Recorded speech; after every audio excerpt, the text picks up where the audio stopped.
one thing I like to remind people of more than anything else is don't believe everything you think, because we think thousands of thoughts every day. Researchers will tell you anywhere from 60 to 100,000 thoughts in a day, and a lot of them are negative. And this narrator that you have in your head is just giving you one perspective, and you don't need to listen to it. You don't need to believe everything that it has to say to you. So yeah, don't believe everything you think, and take the time to reflect.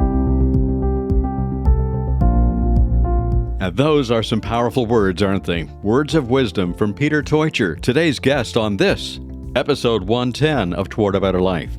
We'll hear that and so much more from Peter later on in the episode. First, there's this, Alex Roberts with his musical add-on to the show, Hacking Back to the Wild, the story of a peregrine falcon.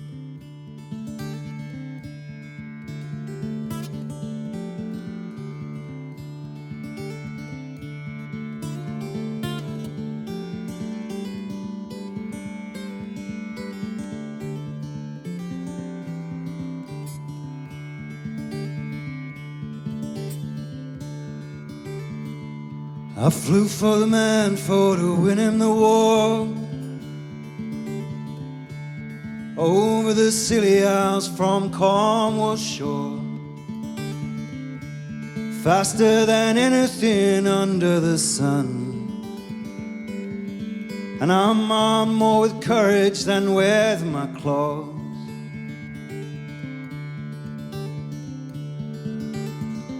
Now we're hacking back to the wild. Now we're hacking back to the wild.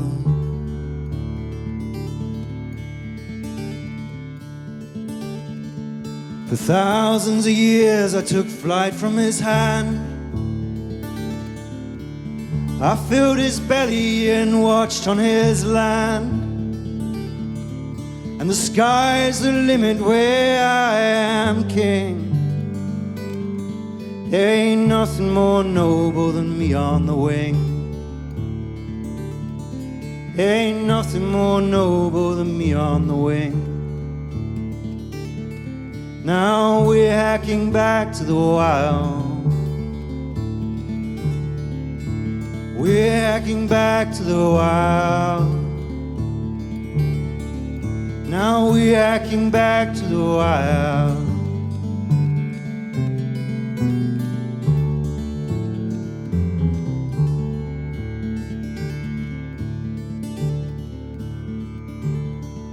You know, man has an odd sense of loyalty. They poisoned my kin with DDT. And when push come to shove, a man's needs must be met at any expense and without regret. At any expense and without regret. Now we're hacking back to the wild. Now we're hacking back to the wild. Now we're hacking back to the wild. To the wild.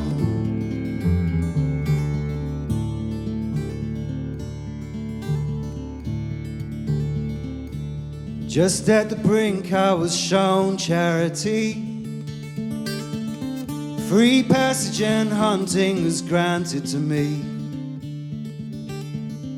From the bow of Apollo I take to the wing.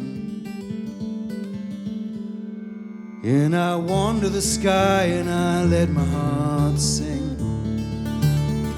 And I wander the sky and I let my heart sing. Now we're hacking back to the wild. Now we're hacking back to the wild. Now we're hacking back to the wild. To the wild. To the wild. To the wild. To the wild.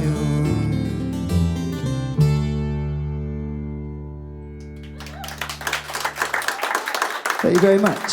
Thank you very much.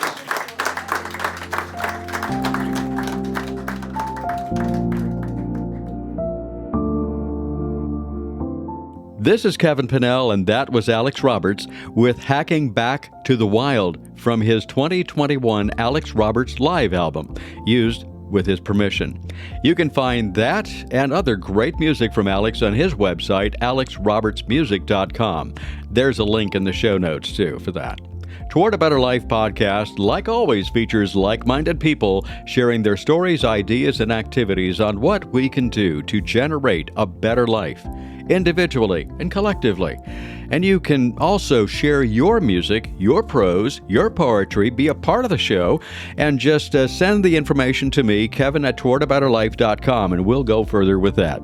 If it's an audio file, please send it to me as an MP3. As always, please do subscribe to the show.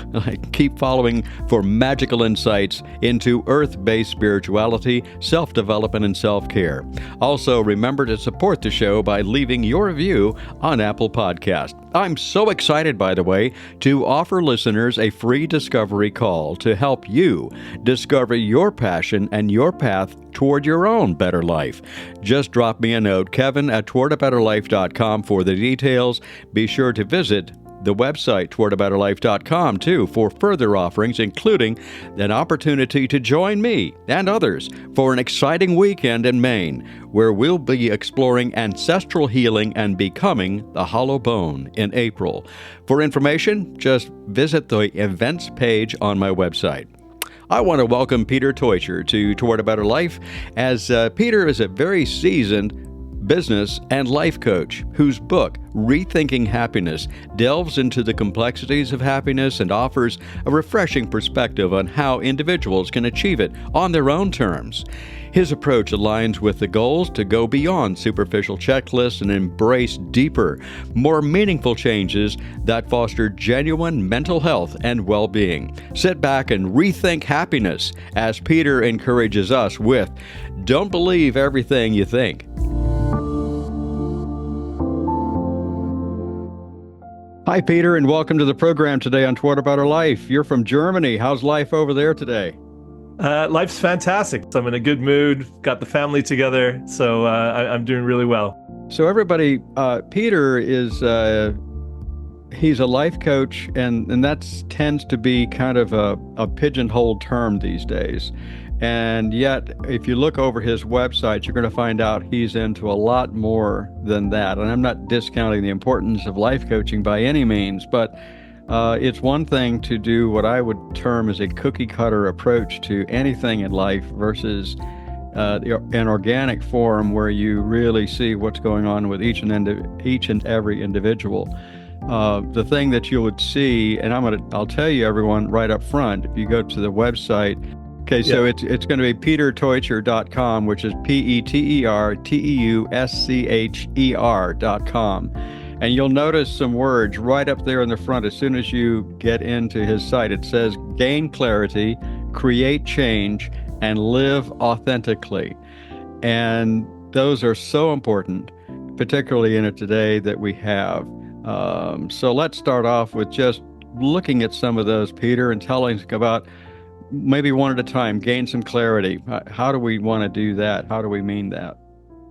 Well, there's a couple of things, that I really like to help people. I guess, first of all, to clarify what I do in terms of coaching, my training is as a systemic coach. I have other training as well, but I really focus on that, which is a very holistic approach to coaching. So you can apply it to life coaching, business coaching, whatever. But I like to help people create change in their life. But in terms of gaining clarity, looking back to philosophy, the Oracle's temple in Delphi, right? It says, know thyself, right? So a lot of that is understanding yourself better on a systemic level, but also, understanding what your core values are and what kind of things, drive a lot of your behaviors and what your deeper needs are and that sort of thing. So getting some clarity around that, around yourself and your needs and your values is a really important piece. And from there, you can, it allows you to create change in your life, because a lot of times when people find themselves unhappy in their work, their relationships, and so on, part of that is they're not living in alignment with their values and their sort of deeper needs. So I find that's a really important place to start from. And then you can get a better, when you know who you are, you'll know a lot more about what you really want, not what you've been conditioned to want, what others want you to want, that sort of thing. And that all leads to this life of living more authentically in line with the things, the inner signals you have, and this sort of finding your own truth and being guided by that. So that's what I look to do, and I do that with people, whether it's in their professional lives or their personal lives. And you can't really, there is no work-life balance; it's all life, right? So Right. I try and cover whatever needs people come to me with. I try and address that way. I think one of the things that just came to mind when you were talking about that is in the society that we live in, and this isn't new, this has been around from my generation, and that is that, well, we need to do what mom and dad think we should do, or we need to do what our guidance counselor thinks we should do. And that's their perception. That's their view of what they think based on whatever they want to use. They want personality tests. They want to do all this kind of stuff, but it still doesn't tell me. Kevin didn't know what Kevin was supposed to do until Kevin was in his late 40s. So there, I've got training and all kinds. Yeah, I've got training and all kinds of stuff. And you went through a 25-year thing, I guess, didn't you, or something like that? Yeah. So, finding what's right for you. And so living and looking, gaining that clarity in your life is part of that process, is it not? Absolutely. And I don't think, well, the thing is, we have lots of distractions, and we have, you talked about influences from parents or people close to us, but we also have these cultural, signals, these cultural norms that we follow and so on. I'll have people that come to me for coaching, and they'll say, I've they've done all these things. Maybe they've gotten their degree, and they've gotten a career, and maybe they even have a relationship and a family, and it's like they've checked all these boxes, and they wonder why they're still not happy. And it's, well, you've been driven by all these external factors, and you've checked these boxes rather than looking inward to find your answers and gain your clarity. And I think that's a big reason that there's this dissonance, this contrast between what they're doing and what the external world wants, and what they're, this burning desire they have to achieve, or this sense of purpose they're looking for. And I think that's where the disconnect is in a lot of people. Yeah. And the thing that was also curious to me when I was looking on your website was it looks like you have maybe a blog and so forth, and different different concepts, different thoughts. And going right along with what you were just talking about, if someone's not happy with what they're doing, it's not that difficult to figure out, maybe I need to change something. But one of the points that you had on a blog was titled Knowing When to Change. So, how do I know when to change? Well, we are creatures of habit, and we sometimes live in our comfort zone, and so we also live a lot according to obligation. So the things we should do and the things we have to do. So it's about understanding, and that again comes back to understanding yourself better.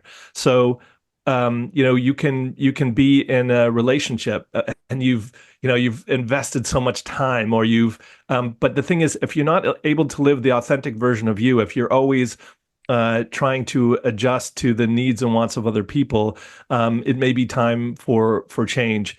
If you are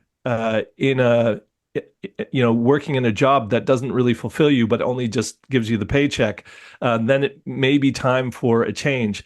But the thing is, you won't know what that change is. And I'm not saying people should walk away from their job or walk away from their relationships. It's about finding out what your needs are first, and then charting a course and figuring out where you want to go.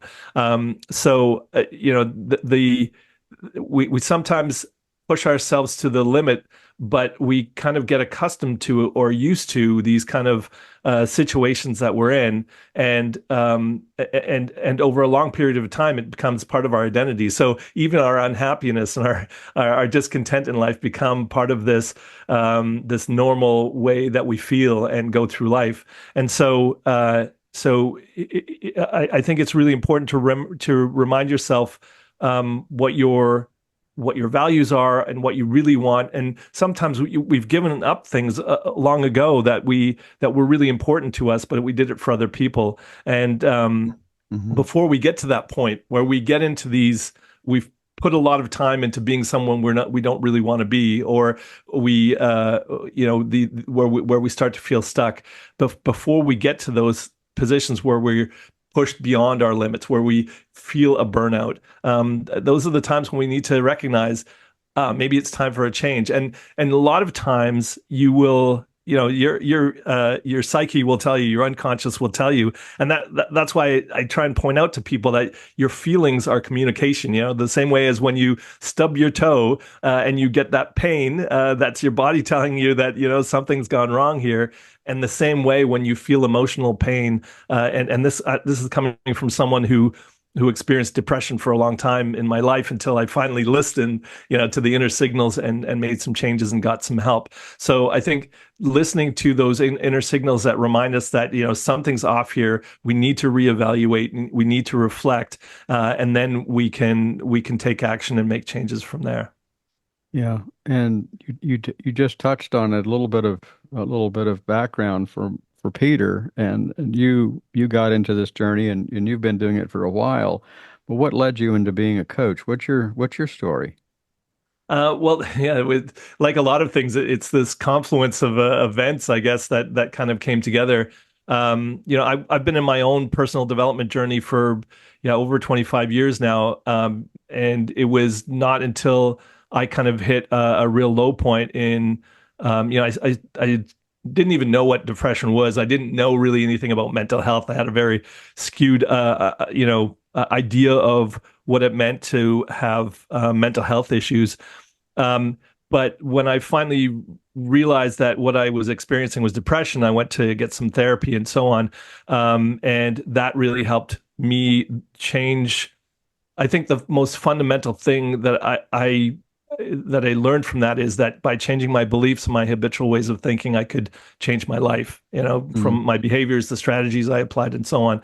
So for a lot of people, it takes a crisis or hitting rock bottom to really feel like you've got to make this change.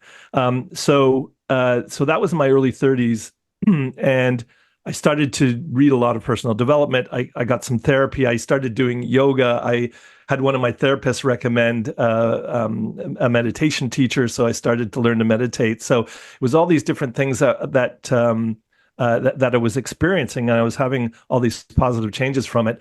And at the same time, I then decided, I played basketball in high school, and I'd always kind of had this idea that I'd like to coach high school boys basketball. So I did that, and you'll have a couple of the kids that'll gravitate towards you and look for advice, look for mentoring. And that's when I was able to take some of the stuff I had only just started learning, and I started to be able to pass it on to them, because I remembered being, 15, 16, and if I only had that kind of a positive role model, and that's what I wanted to do. But it was before I'd even heard of Stephen Covey. I was living this thing that he recommends is when you learn something new, teach it to someone else, because it anchors it more deeply in yourself. Mm-hmm. And so I think that's where the first seeds were planted, because after that first season of basketball, I was like, man, if I could do a job like this, that would be really my calling. But at that time, coaching basketball, that kind of coaching is much different than the coaching I'm doing now. And I'd never heard of, even though I'd heard of Tony Robbins or some of these other guys, I didn't understand the whole concept of coaching people in that way. But that planted the first seeds. But from a career perspective, I went on to do sales coaching and team development and stuff like that.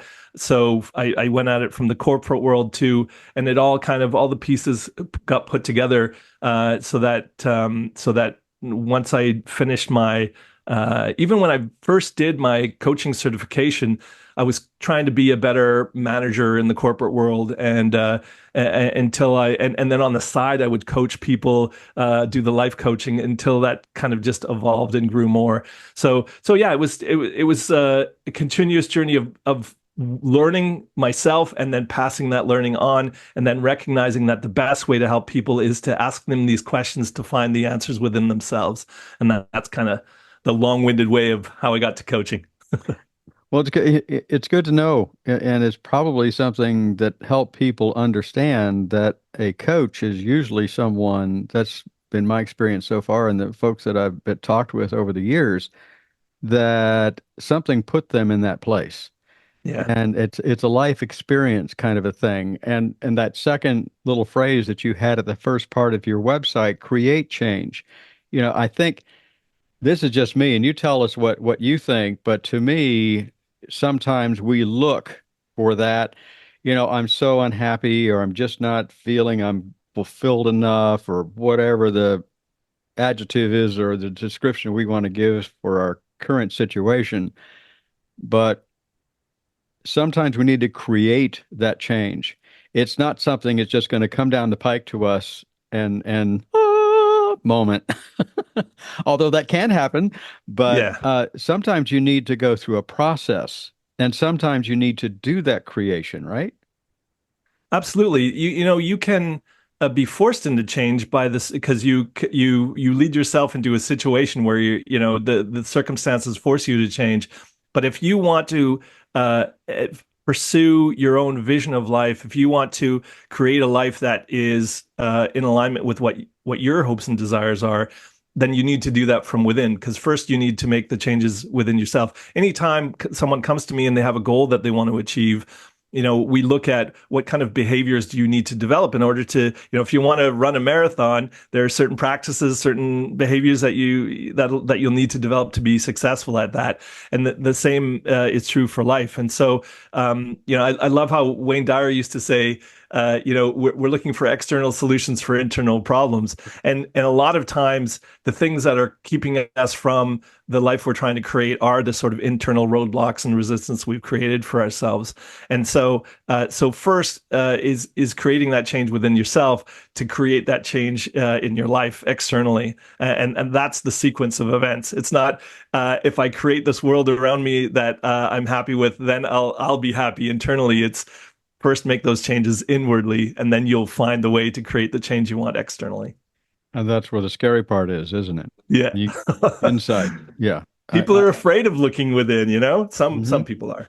Well, I would agree with that completely. There's probably more people than you can imagine are Yeah. they'll go just so far, and they'll get a little uncomfortable, or I just don't know if this is right, or throw all these little doubts in, and rather than really opening up their awareness to see what is it that is really different, what do I really want to change, and then the other piece for creating that change is we want everything to be done at once, or we want everything to be just as it is, and we want to take the big bite, and that's not necessarily the proper way to do it. If you want to create change, you start off with small changes.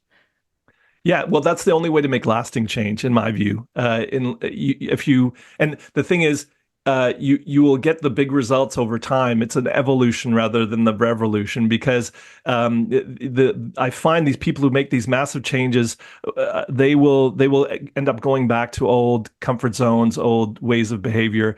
Whereas if you take these tiny steps, there are tons of great books out there on how to create change, and they all start with making these small steps. Whether it's Tiny Habits from BJ Fogg, or whether it's the micro habits or whatever. There's all these different approaches to it, but it all points to the same thing.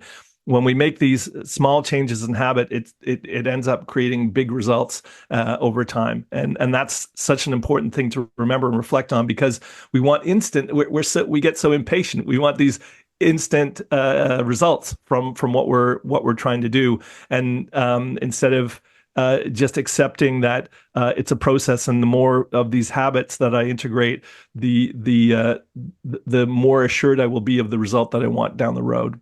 Yeah. Yeah.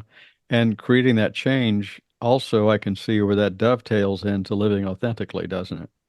It does. And this is the thing that when we're doing these checklists that society gives us, so the media is trying to influence us into these things we want. If I have these things, or if I have this kind of a partner, then I'll be satisfied, then I'll be happy.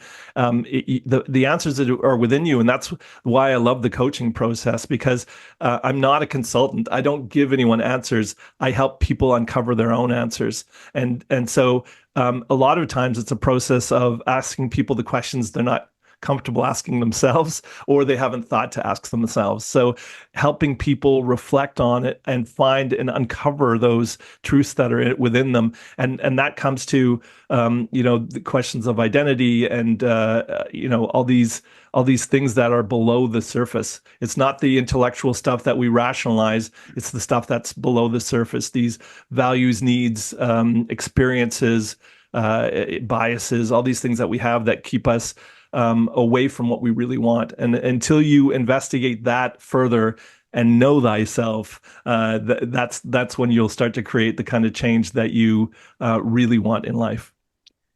And authentically is just, it's a great and challenging road to take, because you start to see some of the stuff that just doesn't make any sense. And you only did that because I only got that one thing because I only started doing this one thing because.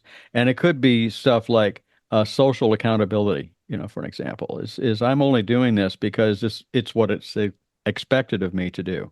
And that's just not authentic. That's just not a life that is good, because all you're doing is just you're being the chameleon. I'm going to dress like this, act like this, and do these things because that's what's expected of me, or not necessarily it's because of what's expected to me, but if I want to succeed in life, I need to dress like this, look like this, talk like this, go to these places. Yeah, and it's a natural thing, the sense to need this sense of belonging, to feel like I know where I fit in, know where I belong. Those are all natural tendencies, but we do them to our own detriment. We do them to extremes, and if you surround yourself with people who accept you as you are, then you'll be in a far better position to sort of live this authentic life that you want. But it doesn't mean that you have to. I think that's why I always go back to this knowing, getting clarity of who you are and who you want to be. We create these identities in order for people to accept us and approve of us and so on, and it covers up sort of these other needs that we have on a deeper level. And so that takes some digging. But until I don't think you'll be fully satisfied and happy in life until you take that step. But I think the other part that you were pointing to, we do a lot of these things out of obligation, which I agree. And so I really point to people's language that they use. A lot of people talk about I should, I have to, and I really point to people to using language that's more empowering rather than obligatory. So I talk about things in terms of I can, I want to, and I will, right? So, or you can switch it and talk about it in terms of questions. Can I do this? Do I want to do this? And will I do it? So, the ability, the desire, and then the commitment. I think when you have those three things, then you've checked the boxes. And when you start to talk in that way, it's no longer about I'm doing this for other people, or I'm doing this for external motivations, but I'm doing these for intrinsic reasons. Yeah, for you. What a thought. I'm doing it for me. Yeah, and the thing is, people think that's so selfish, and I think the most selfish people in the world are unhappy people, because those are the people that you don't. I find it so difficult to have things to give when you're not a complete person, or haven't done your own work. I always go back to the example on the airplane. In the case of loss of cabin pressure, they always tell you to put on your mask first and then help those around you. And I think if you find your own highest potential, if you find authentic happiness for yourself, if you figure out who you are and really you'll find out the gifts you have to give to the world. When you pursue life in that way, you will have way more to give. You will really be able to share so much more of your gifts. And I think coming from that perspective of authenticity, you'll resonate with people, and you'll just have so much more to give of yourself.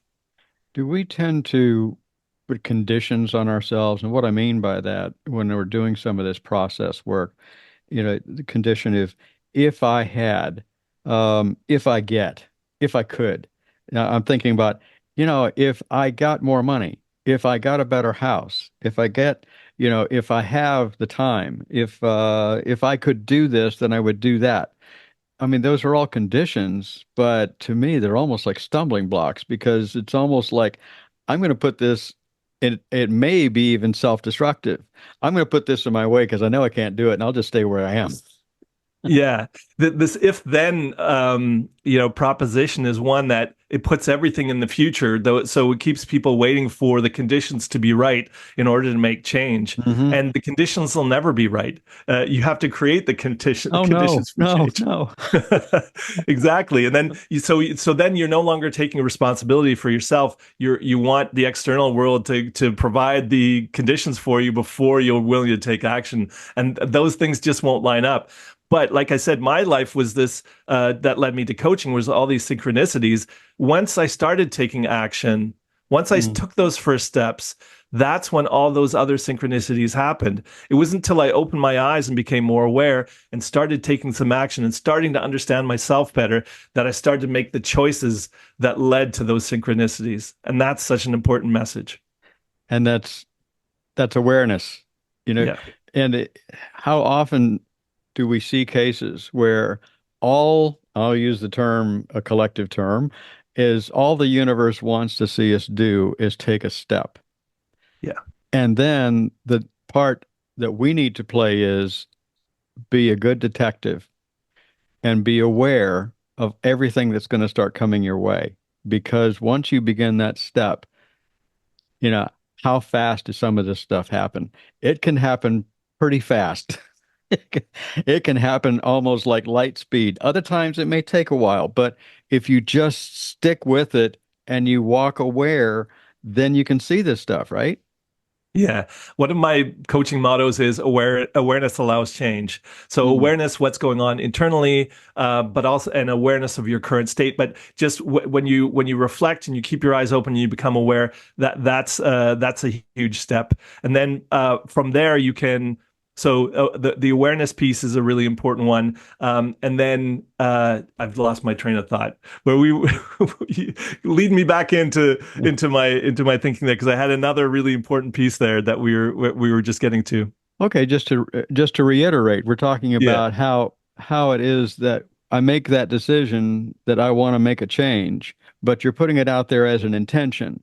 And the intention drives the issues and drives the synchronicity to a point to say, okay, now you're ready. Now he's ready. Now she's ready. Let's give them this and see what they think. And who's the let's? That's the universe.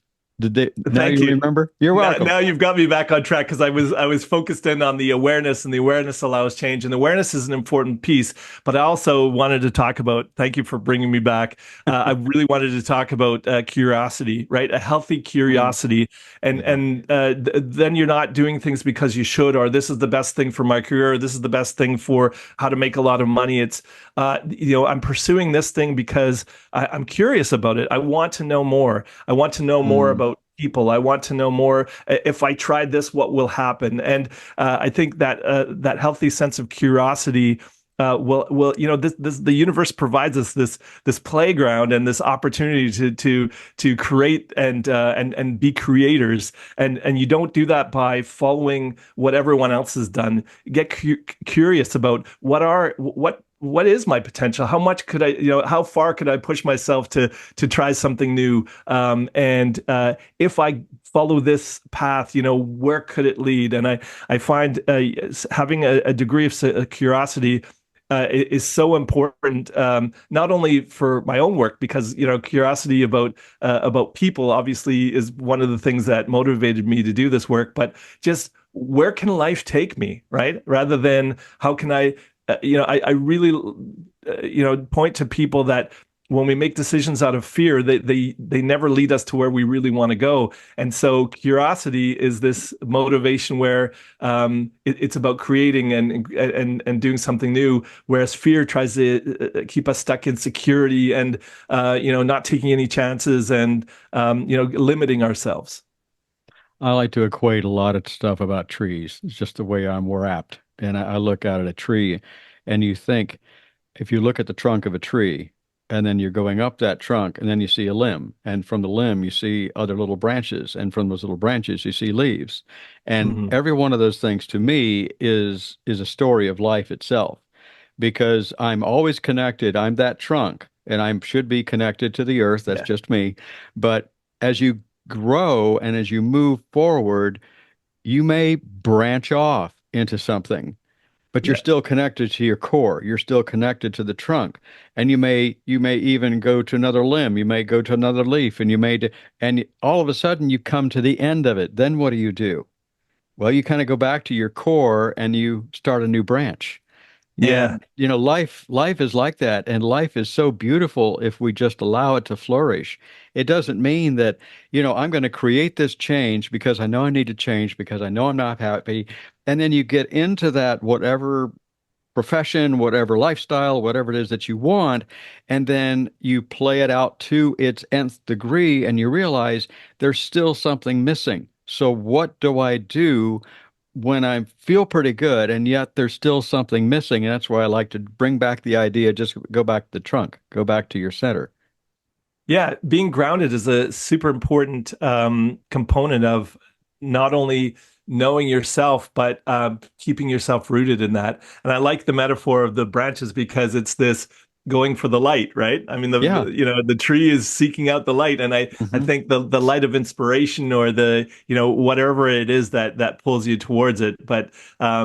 And every tree is different, right? And I Hmm. think everyone has a different path to go in life, because just following everyone else's path or just doing what's already been done, that goes away from that whole thing of curiosity and uncovering new things and being these creators that we're meant to be in life. Yeah. And it's so exciting when you're able to live that way. And that is living authentically. You're not living a sham. You're not living a carbon copy. You're not, living in such a way that this is what I'm expected to do. And it could be that maybe someone has inherited the family business, and maybe they're part of them is saying, yeah, well, I don't know. But then suddenly they change enough of how they approach that business to make it theirs. And that's okay too. By no means are Peter and I saying you need to walk away from everything and need to start something No. brand new. No, you can just shift stuff a little bit and make stuff a little better. Yeah, there's no one right way of doing things, and also we already talked about these drastic changes to create this instant change is not the lasting change, and it's usually the drastic things. It can help for some people, but a lot of times the people that give up everything, go away, getting out of their comfortable environment may help them get to clarity a little quicker, but it can also have dire consequences. And then you come back and realize, oh no, that wasn't it. When I try to point out to people that you're in this comfort zone, and if you jump too far out of the comfort zone, then you'll experience maximum fear and you run back and go, I tried, it didn't work. Whereas if you try to expand that comfort zone, stretch it out a little bit, try new things, experiment. That's going to be a far better way to find a new way of doing things and really find what your where your abilities are and what you're ready for at this point in your life. It goes back to the baby steps, doesn't it? Yes, Yeah. absolutely. I'll try this. I've always liked to do that, so I'm going to try it, see what happens. Maybe something Yeah, will, maybe something won't, and that's okay. Try and something else. exactly, and that's a big part of we live in this life is complex. People they use complicated and complex interchangeably. And complicated, a car engine can be complicated, but you can take it and break it down in its simplest parts, and with enough initiative, you can figure out where the problem is and put it back together. But life doesn't work that way because life is all these variable moving parts that you can't predict. And so, how do you deal with complex systems? You do experiments. You Yeah. try things out, and through these experimentation, you'll start to get a better sense of what works for you and what doesn't, and it'll never be exactly the same for two people. And that's where it becomes magical Yes. because, that's the beauty of a lot of this. And it kind of dovetails into your book, to me, Rethinking Happiness, and sometimes people think of happiness as just, you know, I don't know, la-di-da. And happiness can be so many different levels to me anyway. So do you think it does? I think it does. That dovetails in with everything that we've been talking about. Yeah, I do. I do. And I think the reason I make happiness such an important topic is because the way I look at happiness is not this destination where we're trying to get to this, these moments of pleasure or, retiring on the beach with the umbrella drinks. That's not going to fulfill anyone for any extended period. For me, happiness is this feedback that life gives you. It's kind of like this inner guidance system that you have. So when you're making choices and taking actions that lead you to outcomes where you feel happy, then that's the feedback life's giving you. Or if you're looking at life in a certain way and it resonates with you, you get that positive feedback. And in contrast, if you're feeling unhappy and you feel or whatever you want to call it, that's a good signal. And you talked about my blog about knowing when to change. That's that feedback that's saying, it's time to reassess and maybe take a different direction. So that's why I look at life as this feedback. And then when we can sort of find follow, Joseph Campbell said, follow your bliss. When we can, that for me, you could put bliss instead of happiness. It's look for that feedback that life gives you, and you'll be able to get yourself on that authentic track of finding the purpose or finding the fulfillment you're looking for in life. And you even mentioned too about embracing that which is deeper, more meaningful. It's not just a surface change. It can start off as a surface change, but then you realize, wow, this is really cool stuff. This goes deeper than I ever thought, and I feel so much more fulfilled by this. Yeah, and it's getting out of these sort of comfort zones, but also these limiting beliefs, this mental these mindsets or these mental models that we've created for ourselves. Because I'll tell you, for example, when I first went to started going to my meditation teacher years ago, and I had a somewhat negative view of spirituality. I really, had this kind of the typical atheistic look at the world, and I thought that it was a crutch for people and so on, and they were just in denial of reality. But because I didn't like the sort of typical idea of what God is, of this gray-haired guy on the throne judging me, I had a very narrow view of that. And so here comes this meditation teacher who says to me, imagine the universe is this ocean. It's an ocean of energy, and each of us are a drop in the ocean, and the ocean is God. And I'm like, what? You're Right. allowed to talk about it in those terms?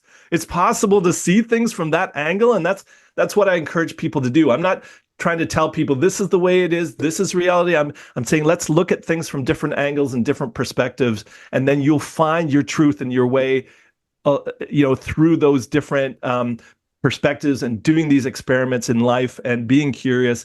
That will all lead you to your authentic self and to finding the things that you really need to live and to create for yourself.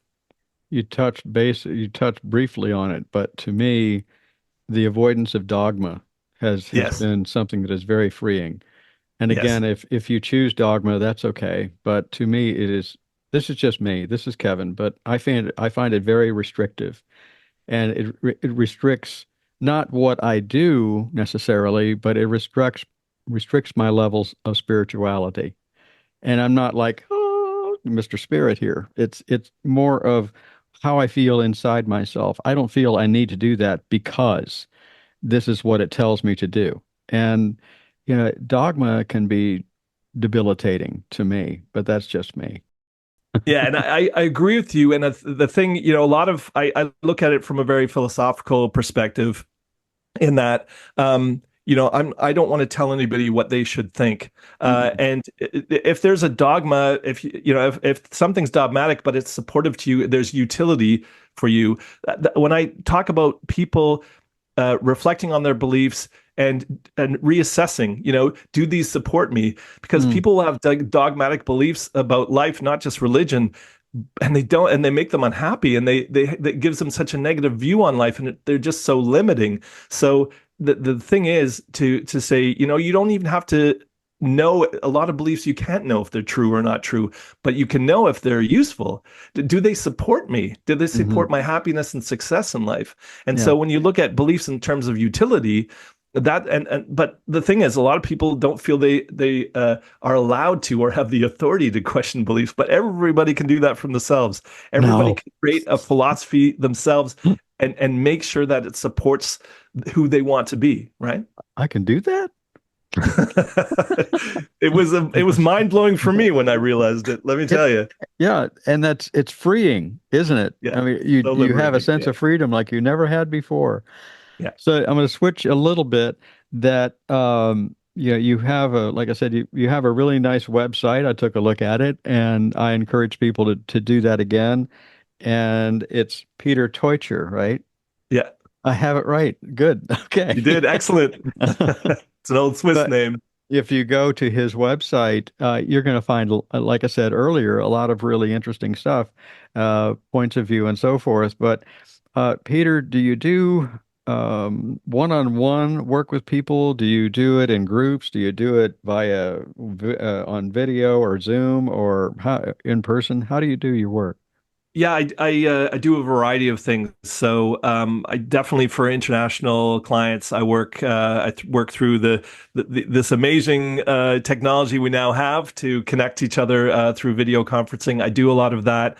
I do in person when people. I live in Hamburg, Germany, so not the least of my clients are actually here close at hand. So I do one-on-one coaching, I do group coaching, and I also do workshops. So a lot of those, I'm booked through agencies as well that book me to facilitate that. But what I really love to do is the one-on-one work with people. I enjoy all the work that I do, but I find having the time and attention and focus with one person for a block of time is something that I love results too. So when I'm working with someone on one-on-one, it gives me the opportunity to do that. And when you're doing this type of work with people and you give them the opportunity, you go to your website, and I'm just going to jump over there really quick and take a look, and it has, like the typical home about coaching, blog, podcast, so forth. And so does someone like reach out to you? Oh, you even have Let's Chat. You can write me, so you can send me a message on through my website, and then you also mentioned my blog. So I aspire to from doing these podcasts to my writing, the blog to the book. I aspire to inspire people through my words. So if there's something I've said or something I've written that inspires someone to make a change in their life, then that's great. And then if they feel they need further support, then they can come to me for the coaching. So yeah. And everyone, if you click on the coaching, you can find the opportunities and the variables that you can look at on how to connect with Peter and see what works for you. Because exactly, we get more and more involved with this, and it's still up in the air about how effective is video work with people, how effective is Zoom work. And I've done a couple of sessions with people online, and it's amazing. It's more effective than you think it is, just for what it's worth. Because we do have the connection. Your meditation coach was spot on in the sense that we are energy and we're surrounded by energy. So, oh yeah, we're 4,000 miles apart. Are we? Well, that's our perception, right? So yeah, exactly. Yeah. No, I think I have a variety of different tools that I use, but at the end of the day, it's about asking the right questions, and I can do that through a video chat. I can do that via a phone call. I did before we used a lot of these video conferencing. I had clients in the U.S. and we would do phone calls, right? So anything's possible, and I'm confident that the right. It's all about the right person two people will come together. So, in the same way that I look to find the right accountant or the right mechanic or whatever, you need to try out to see if it's a good fit for you in terms of coaching. But then the methodology, you'll get the results. Because it's really, again, coaching comes back to helping people find the answers within them. And you can do that through a video call or, in person with someone. Yeah. And you have a podcast? I had a podcast with a coaching colleague, but we got super busy, and so we have all those episodes up on YouTube. It's Your Guide to the Best You, and you can find it under my name. But I really find I like other people hosting podcasts, and I like to be a contributor, and that's what I'm enjoying doing right now. So you found another branch. Yes. Exactly. And I'll probably go back and do the other thing for a while as well. But I'm very intuitive that way. I kind of see what life's asking of me, and I try and follow that. Yeah. What does Peter do for creating a better life for himself? Oh, well, I try to pursue my daily rituals. I think rituals are really important. In the morning, I try and meditate daily and have some form of movement, whether it's yoga, walking the dog, or even some other exercise. And in the evening, I try to have some rituals that really help me reflect on the day. I have a gratitude practice that really, like, if there's one thing you can do to live a happier life consistently is, start a gratitude practice, or just some way of acknowledging all the things that are good and working out in your life. So those are the fundamental things that I do, and then I try and listen to the feedback that life gives me. Is it happiness or not? And the more aware we are of that. Because that's where mindfulness and having more presence in your life is so important. Because if your thoughts are always off in the future or in the past, ruminating or worrying, then you'll miss so much in the day to day. And when talking to people about happiness, it's almost like they're going for these peak moments in life, and everything else in between is just filler. And that's such a there's so much more joy that you can find in those simple daily moments in life. And so finding ways to be more in the moment on a regular basis, that's something that I try and achieve in order to do the same work that I encourage others to do. There you go. That's perfect. Any other thoughts that you would like to share with our audience today, that last minute thing or anything like that? Sure. I think one thing I like to remind people of more than anything else is, don't believe everything you think, because we think thousands of thoughts every day. Researchers will tell you anywhere from 60 to 100,000 thoughts in a day, and a lot of them are negative. And this narrator that you have in your head is just giving you one perspective, and you don't need to listen to it. You don't need to believe everything that it has to say to you. So yeah, don't believe everything you think, and take the time to reflect and make sure it's in alignment with what you really need and want, and in alignment with the happiness that you're looking for in life. That's great. Peter, this has been a delightful time. Thank you ever so much. Enjoy your happiness today. Thanks for being our guest. Thanks, Kevin. Grateful to be on with you. Thanks so much. Thank you, Peter, for encouraging us with Don't Believe Everything You Think. Learn more and gain clarity with Peter, and contact him through his website, peterteuscher.com. There's a link in the show notes for that too, by the way.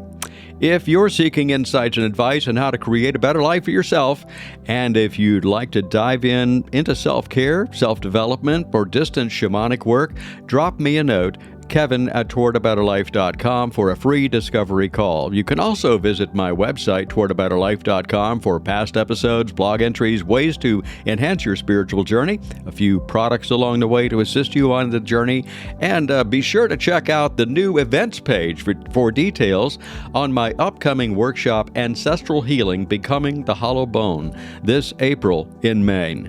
Now, you can send all your inquiries to me, kevin@towardaBetterLife.com, and I'll be sure to get back to you. Please subscribe and follow Toward a Better Life through your favorite podcast platform. And please leave a review on Apple Podcast. This helps to spread the word about the program and help to create, a better life for everyone. If you have any questions or if you'd like to share a story, music, prose, if it's an audio file, send it to me as an MP3. Or if you want to be my guest, just like I've been saying, just write to me, kevin@towardabetterlife.com. That's kevin@towardabetterlife.com. Until next week, enjoy your journey toward a better life.